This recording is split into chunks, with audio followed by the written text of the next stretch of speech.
I just want to be transparent about this filmmaking stuff. I want to tell y'all a little bit about this. Listen, I made 14 different films, and there was a problem with every single one of them. But every single one, I learned more. You know what I'm saying? It was a problem with every film, though. I remember, let's go back to, let's see, Perfect Romance. That's the perfect one. Let's start with the first movie. Tomorrow's Never Promised. One of the issues, we had a lot of issues, but one of the issues was one of the actors got big-headed, Jimmy, man. Like he blew up already, you know what I'm saying? I built a lot of relationships and a lot of really good relationships. So I had a good relationship with Infinity Pfeiffer, and they let us take the Infinity trucks and put them in the movie. You know what I mean? So I had a relationship where I could go pull up and grab the truck. You know what I'm saying?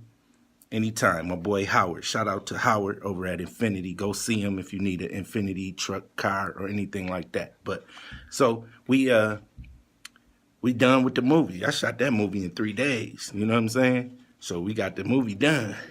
Then next thing you know, one of the actors went up to the Infinity lot and told them he needed the car for a scene or whatever, and he was driving around the hood, smoking in the car and all that, man. Almost burnt my bridge with him.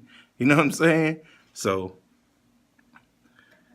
yeah, hit me up, Mo Cheese. Yeah, so that was like one of the problems with Tomorrow's Never Promised, the first movie I made. And then the same day that I put it out, I Am Legend came out. So that was another issue. You know what I'm saying? Will Smith putting out a movie the same day your movie come out. Do you not put your movie out, or do you try to compete with Will Smith? Well, people was telling me, nah, man, don't do it. Mo, don't do it. You can't beat Will Smith. Will Smith is the biggest actor in the world. I said, well, shoot, I'm only trying to sell 800 seats. You know what I mean? I ain't trying to get the whole world. I'm just trying to get 800 people. So I kept my date the same, and it got down to it. It was scary, man. It was real scary. It was like, is anybody going to come? You know, I want to see I Am Legend. Will Smith, one of my favorite actors. But come that day, man, it was sold out, man. Red carpet, people was pulling up with limos and all that. That's where I really found my passion in filmmaking. D-Banks, what up? Man, so I said that to say, like, there's different issues that come up with every film. So let's move on to the next film, The Perfect Romance. Well, we were working on that film, and we did a casting call, and nobody showed up. You know what I'm saying? Like, how you gonna make a movie without people? Well, the people that did come, I came up with a new plan. I said, okay, work with what you got. You know what I'm saying? That's my thing. Whatever I have, whatever tools I got to work with, I'm gonna just work with what I got. And if I ain't got it, I can't do it. You know what I'm saying? But the people that did come are in the movie now. You know what I'm saying? And then it was a lot of scheduling. That was my first time, second time doing scheduling. So we bumped heads on scheduling, and we had Nisha Nichols, Brandon Crayshawn, we had Kendra Couture, we had, you know what I'm saying? We had Jerry Wade, Jay Peso, Robert S., you know what I mean? All these big professional people, you know what I'm saying? And trying to schedule them around at the same time to shoot the movie, you know what I mean? That was one of the hard things, but we got through it. And then we learned from it, and I learned how to schedule better, you know what I'm saying? So then we shot a movie called 31, horror film. It's a short film. We put it out. What up, Sid Swift? We put that mug out on YouTube. I made that in one day. And shout out to King Caution, edited and did the sound and the music supervisor for that. And it was me, T Banks, Brandon, Dania, my son Malone, and we made a movie, you know what I'm saying? Right at the crib. And what happened? The problem that happened on that film. What's up? The problem that happened in that film. The apartment caught on fire. One of the other apartment caught on fire. I was like, dang. You know what I'm saying? Do we evacuate or what? You know?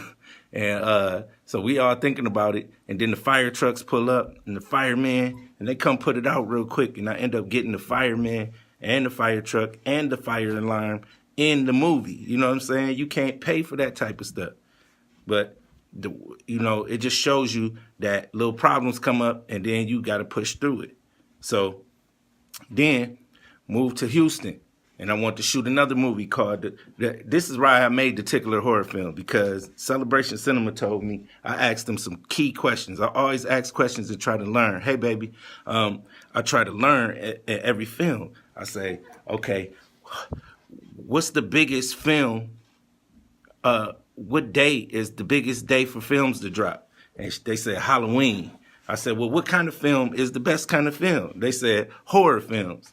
So I made a horror comedy called The Tickler Horror Film. I never did horror before, so I had to just learn how. I was trying to figure out how to scare people. I mean, we did the 31 horror.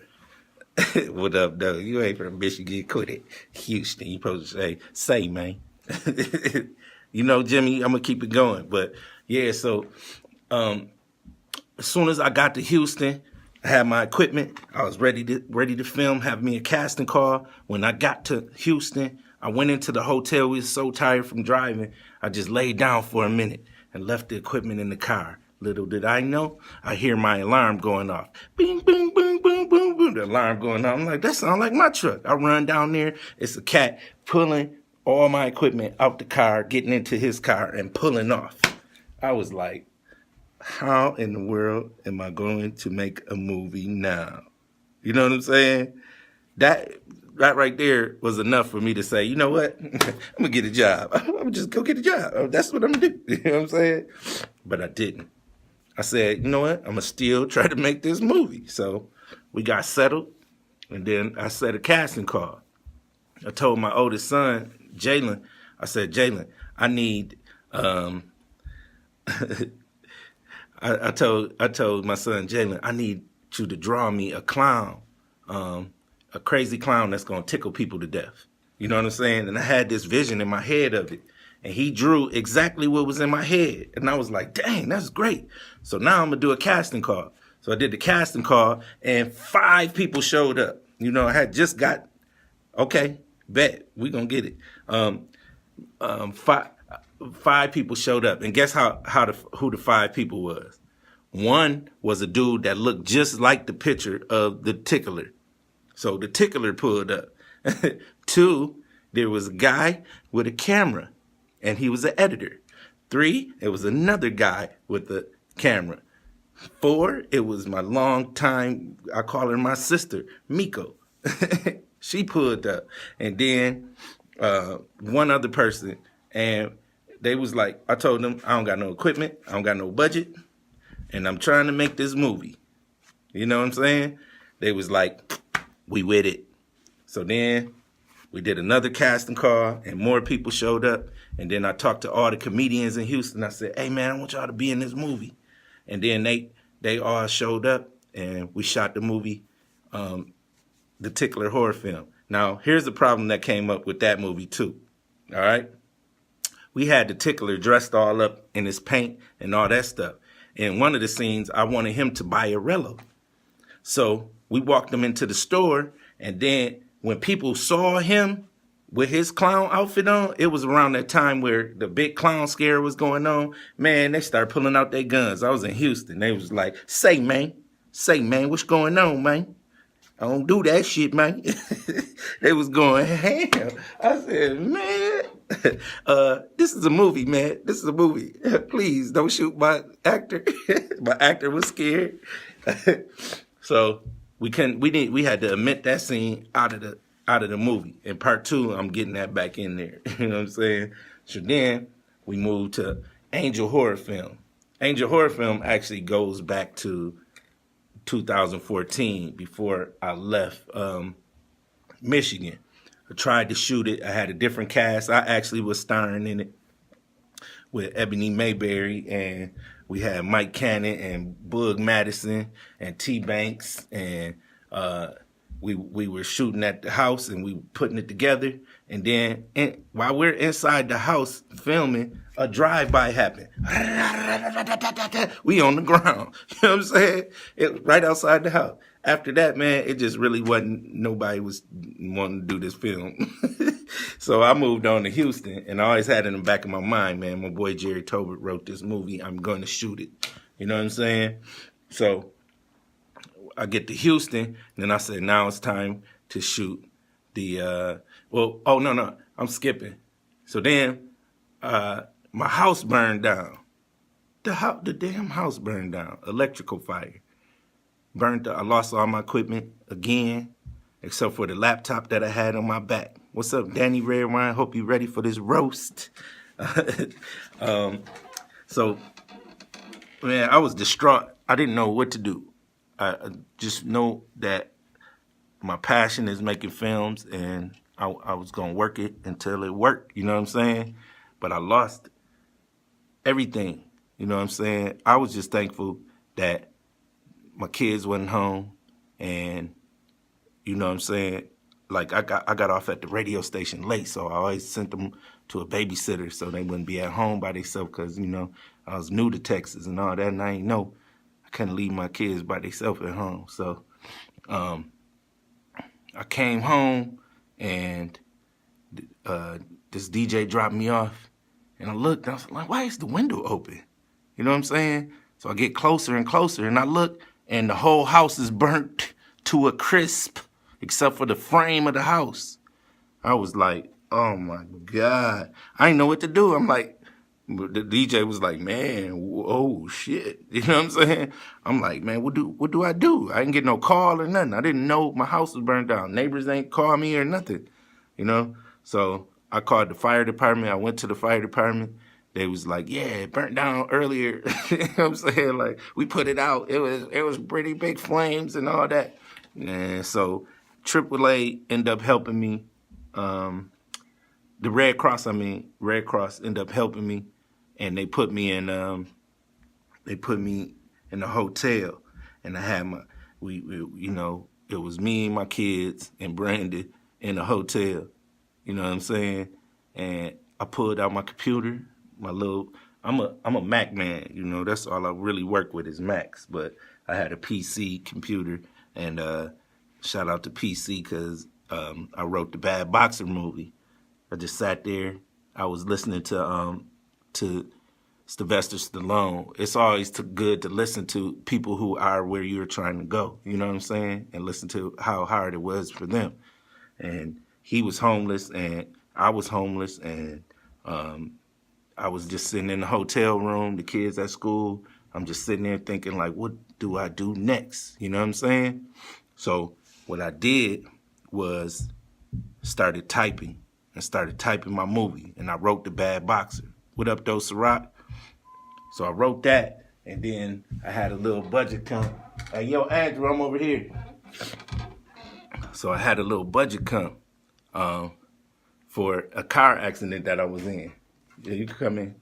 I was in a car accident, and the bread came. I took the whole check, and then I casted people from Houston, and then I rented a truck, and I hired an assistant, and I came up to Michigan, and shout out to the Golden Gloves.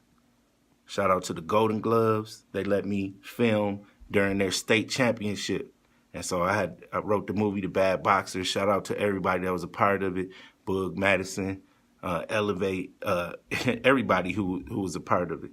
You know what I'm saying? So we got up there, and on the way there, Brandon was going so fast when we went into the state line, because he was driving. He was going so fast, we got pulled over by the state troopers.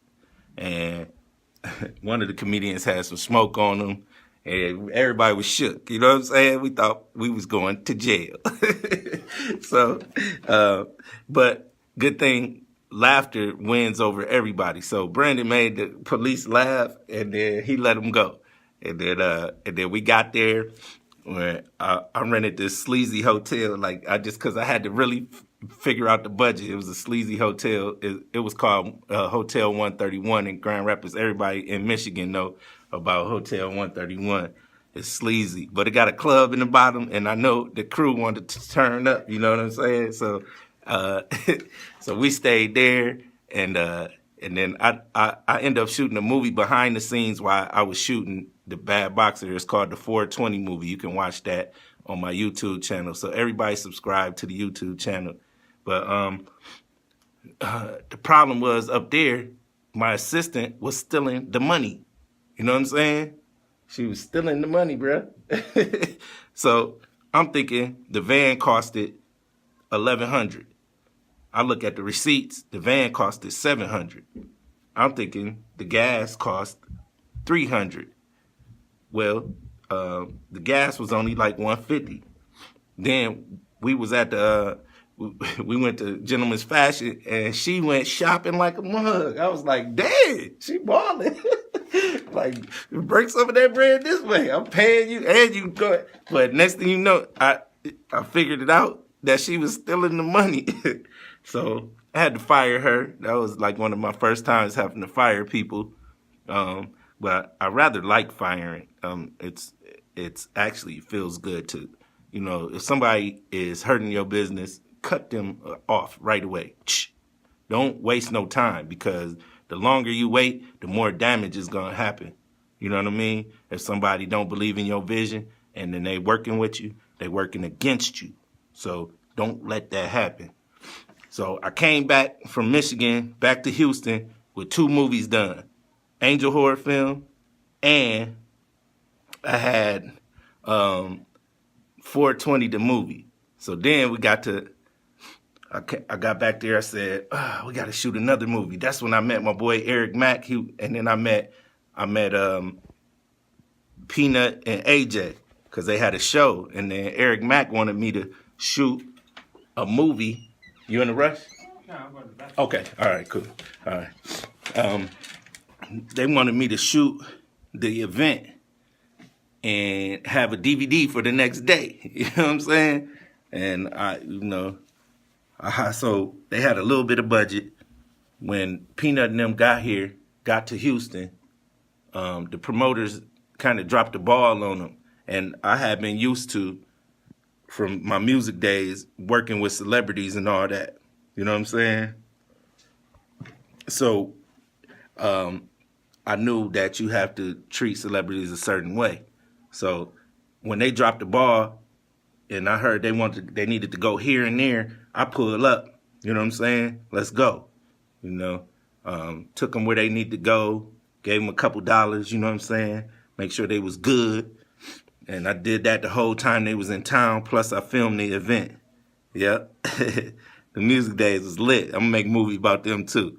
You know what I'm saying? So I shot The Weekend in Texas. That's another movie we did, and we sold a lot of DVDs on that. But I shot that in one day, and then I only got to do a little rough edit. And so you could see it. The cameraman, the cameraman I had wasn't paying attention, and a couple of times the comedian walked off stage, and he didn't keep up with him. So, then from that point, I worked on Angel. And then the team came down. Yeah, we did that. Angel, it was so much practice, I came up with a new way to film. I said I could pretty much film any movie in 10-hour days. You know what I'm saying? And so got Angel together, hustled up a little budget, hey, Hassan, this was hard work, wasn't it? We did hard work on that movie. We raised $5,000 on the GoFundMe, and that money all went to just feeding the cast and crew. Producers was coming in with $100 here and there, $500 here and there, just helping us make this movie. And then we filmed it 14 days. Well, it really was 10 days, and then we added 4 days to make sure we captured some stuff, because towards the end we had to fire another person. Like somebody was on our set trying to sabotage us. You know what I'm saying? Arguing with my director, tripping, arguing, not bringing all the equipment, costing us extra money. We didn't even know we needed these big old hard drives. We didn't even know we needed them. You know what I'm saying? These hard drives was like 500 a piece. And then my boy Andrew, he became a producer. He was like, I got you. Pulled up with him. Bam, bam. Shout out to Andrew and Jason, man. Really, really pulling it together. You know what I mean? Because all I be knowing is we got a script and we about to make a movie. But we don't know all the extra expenses that come up, man, or extra problems and stuff that come up. But we got it done, 14 days. Then I shot it over to the editor. The editor had it for 3 months and didn't do nothing. Couldn't do it. You know what I'm saying? Oh, yeah. Messed up the sound. I mean, it was going down. You know what I'm saying? Like, we was going through it. We had 2 red cameras to start. One dude quit. You know what I'm saying? He quit because he thought Craig D. Rowland left with was trying to steal his red camera. You know what I mean? But that wasn't the case. The man quit. But we just kept on pushing. And then one time we had the craft services coming. We had to pay $100 for the craft services. So I went to the GoFundMe and I had somebody go to the bank for me and grabbed $100 out. Then took it straight from the bank and gave it to him, right? And we paid him. Then he came back and said it was counterfeit. You know what I'm saying? Like, I'm like, okay, hold on. We got this straight from the bank. So you saying the bank counterfeited it? No, we didn't do that. So I felt like they was trying to play me, but then at the same time, they felt like I had gave them a fake $100 bill. It wasn't fake coming out my account. I'll tell you that. You know what I'm saying? But, like, it just be little stuff going on that a lot of people don't know about. They just think we film a movie and then we put it out and it go good. No, it take time. Smoking Barbecue was pulling up. The pop-up chefs. We know our crew ate good. You know what I'm saying? Ate good. Thanks to all the co-producers. That movie right there, Angel horror film, has been deep off in my pockets. I'm talking about 40 grand. So the little 5 grand that got raised, man, and the couple thousand that got raised, man, I know the feeling. I've been pouring into this movie until this day. You know what I'm saying? So the editor didn't do nothing. So I got him back. I got another editor.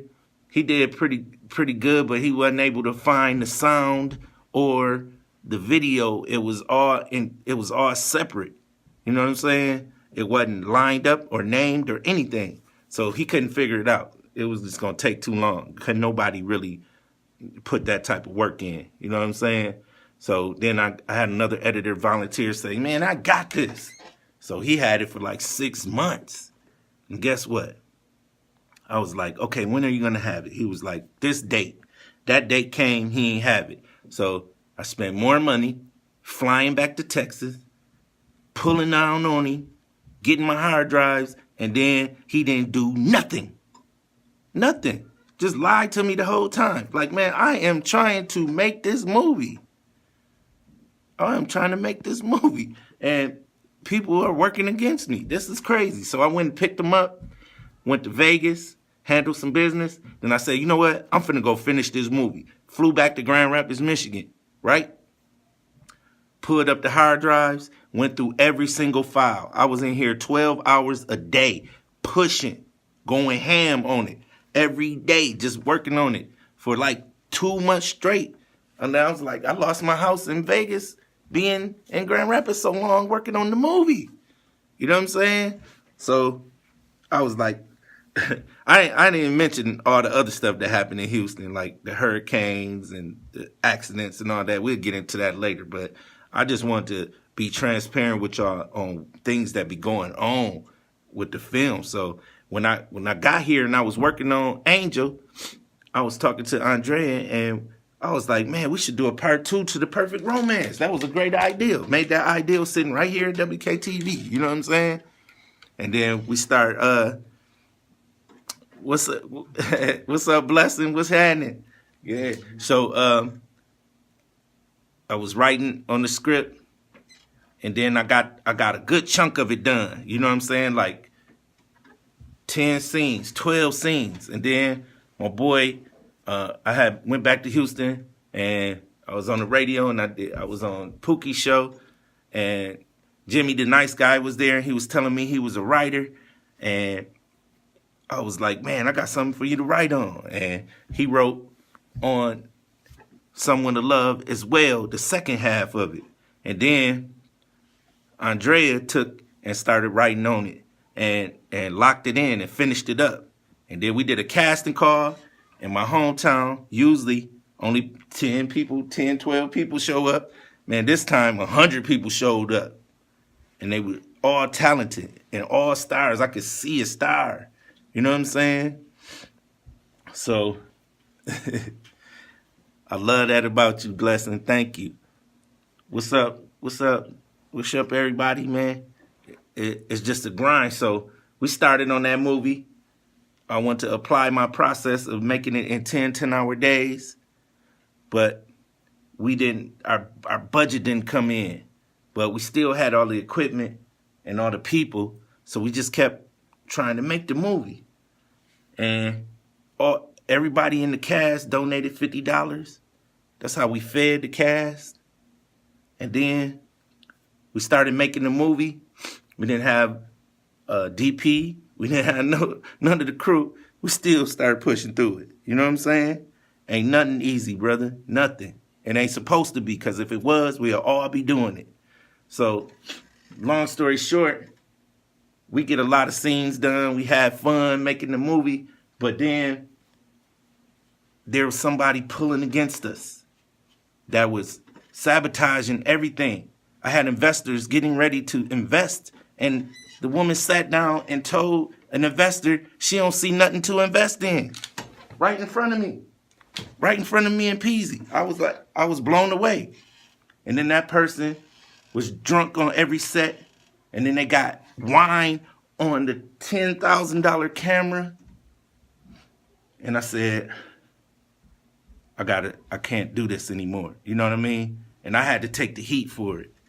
And I didn't get no wine on the camera. I would never drink around my cameras. You know what I'm saying? So I had to take the heat for it. And I was just thinking, so I go to Atlanta to hook up some deals. I'm meeting with Hollywood.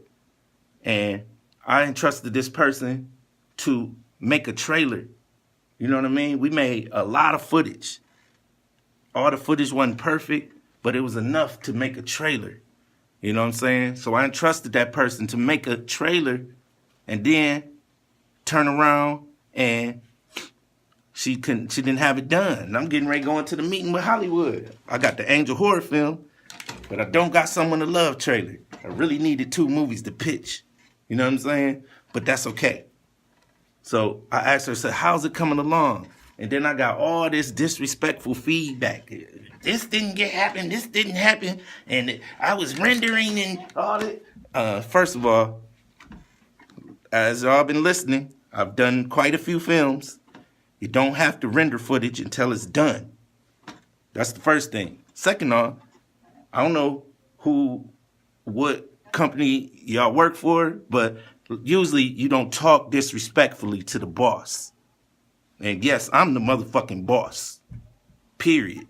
I wrote the film, executive produced it. The money that's going into it coming out of my motherfucking pocket. You know what I'm saying? Whose film is it? Let's get that straight. Someone to Love is my movie. You see who picture on the cover? Mine. So I had to fire that person. That was hard because I personally know the person, but it doesn't matter. In business, you got to do what's right for your business. And if you don't, you can keep destroying your business. I can't have nobody tearing down what I've been building for the last 22 years. You know what I'm saying? Can't let nobody tear my business down. No.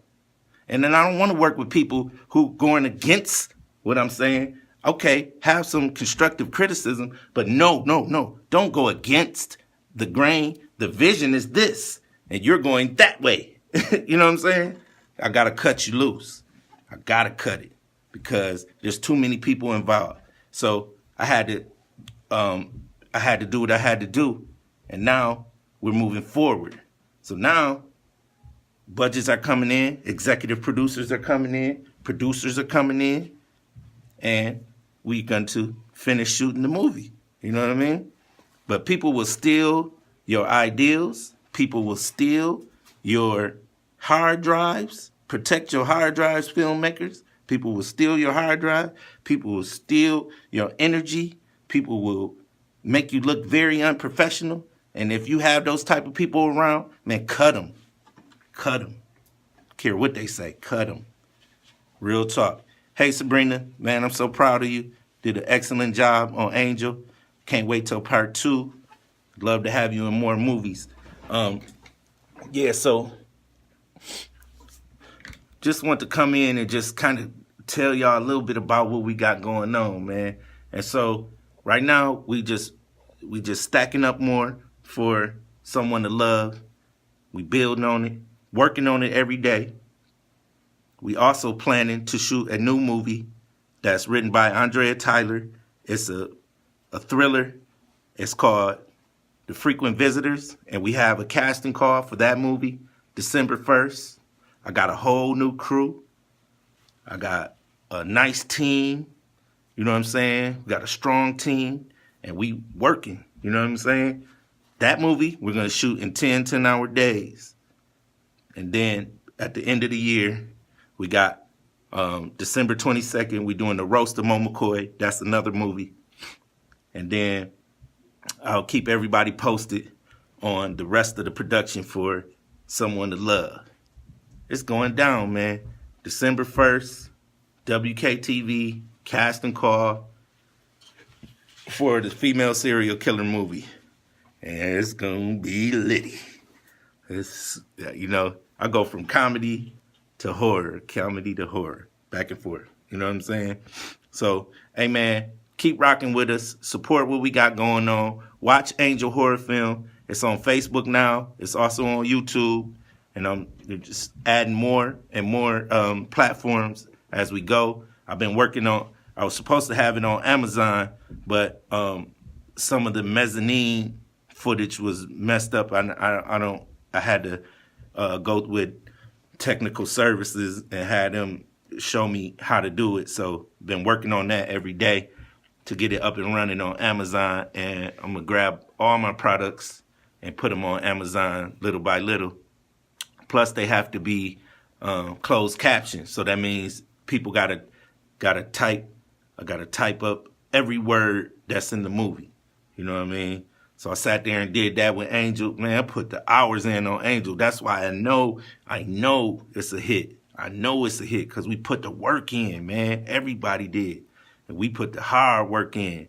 It wasn't no joke. So, and everybody that was involved is talented from the beginning all the way to the end. And I appreciate everybody that's involved and trust and believe. I'm going to push it until the wheels fall off. I'm not going to stop. Sometimes you put a movie out, everybody don't support. Even the people that's in the movie don't share and support the movie. You know what I'm saying? You be like, dang, they in the movie and they don't share it. You know what I'm saying? But as for me, I'm going to keep pushing it nonstop, every day. Marketing is very important. Come on in, bro. Marketing is very important, so. How you doing, bro? Yeah. I think I left my email open on this. Oh, I closed it out for you. Yeah. You know, we got to look out for each other. You know what I'm saying? Yeah, for sure. All right, you too, bro. Yeah, so, you know what I mean? Got to keep pushing. We do. Yeah, you right, Blessing. We have to support each other, and that's all that we can do is support each other. So shout out to everybody that became a co-producer of Someone to Love. It's still open for anybody who wants to become a co-producer. Just make a donation. next is the movie Frequent Visitors, a serial killer movie. It's gonna be litty. We shooting that in Grand Rapids and Holland. You know what I'm saying? So be a part, man. Jump in. You don't have to be in the movie to be on the movie. Because if you're a co-producer, your name goes on the screen. You know what I'm saying? And it goes on your filmography. So I just thought that was a great thing to do for people that want to support and can't actually physically be in the movie or not physically in the same town I'm filming it in.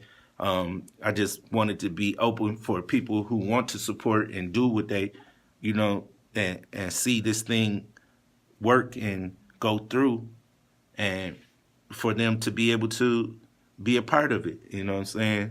So I saw Spike Lee doing a Kickstarter years back, and I said, oh, okay, that's one of my mentors, so I'm going to definitely do exactly what he doing. You know what I'm saying? But I chose GoFundMe because there's no time limit.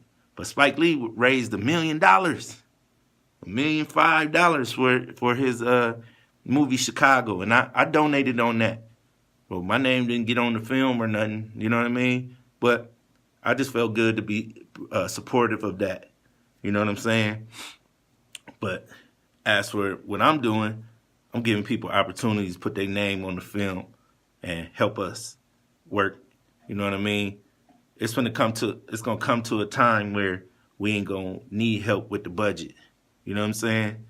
It's coming real soon.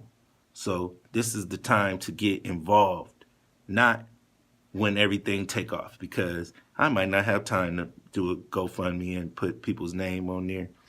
You know what I'm saying? So let's just think about it. Let's work together. Teamwork make the dream work.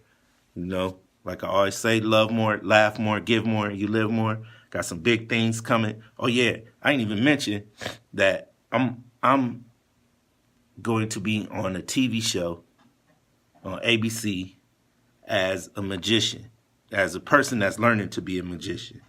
So I've been behind the scenes working on magic tricks and learning different things, you know what I mean? Because I want to win. I don't want to just be in the competition. I want to win the competition, because that would be really big.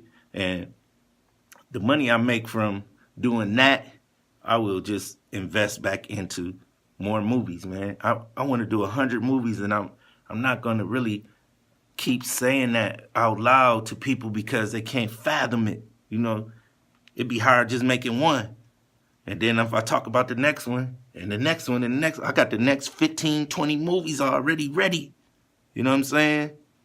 So I don't want to blow people's mind, because my mind is light years ahead, but everybody else's may not be. You know what I'm saying? So I'm on it.